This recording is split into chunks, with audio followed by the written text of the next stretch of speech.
నెల్లూరు జిల్లాలో దసరా వేళ విషాదం చోటు చేసుకుంది. నర్రవాడ శ్రీ వెంగమాంబ పేరంటాళ్ల దేవస్థానంలో ప్రత్యేక పూజలు నిర్వహించిన అర్చకుడు సురేష్ స్వామి పూజల అనంతరం భక్తులకు ప్రసాదం అందజేస్తుండగా అకస్మాత్తుగా కుప్పకూలిపోయాడు. వెంటనే భక్తులు ఆయనను వింజమూరులోని ప్రైవేట్ ఆసుపత్రికి తరలించిన వైద్యులు అప్పటికే మృతి చెందినట్లు ధృవీకరించారు. ఈ సంఘటనతో ఆలయ క్షేత్రం అమ్మవారి భక్తుల్లో తీవ్ర విషాదం అలపుకుంది. మరింత సమాచారం మా ప్రతినిధి సురేంద్ర ఇస్తారు. మనిషి ప్రస్తుతం దేశమంతా దసరా వేడుకల్లో భక్తి శ్రద్ధలతో పూజలు జరుపుకుంటున్న వేళ ఈ నెల్లూరు జిల్లాలోని నర్రవాడ శ్రీ వెంగమాంబ పేరటాల దేవస్థానంలో విషాదం నెలకొంది. దసరా పండుగను పురస్కరించుకొని వెంగమాంబ అమ్మవారికి ప్రత్యేక పూజలు నిర్వహించగా పూజల అనంతరం భక్తులకు ప్రసాదాలు అందజేస్తూ అర్చకులు సురేష్ స్వామి ఒక్కసారిగా కుప్పకూలిపోయారు. అప్రమత్తమైన భక్తులు హుటాహుటిన అర్చకులు సురేష్ను వింజమూరులోని ప్రైవేటు ఆసుపత్రికి తీసుకువెళ్ళినప్పటికీ ఫలితం లేకుండా పోయింది.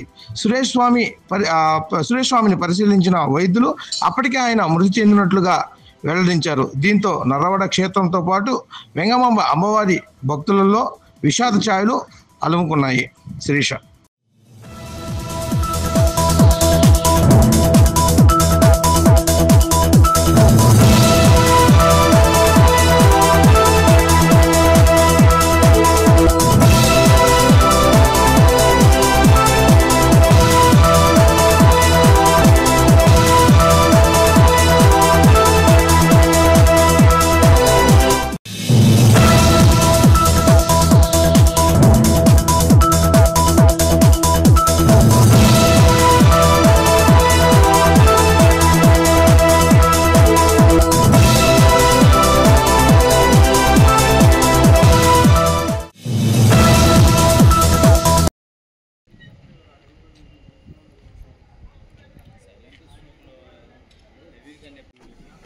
వయసు ఎంత 45.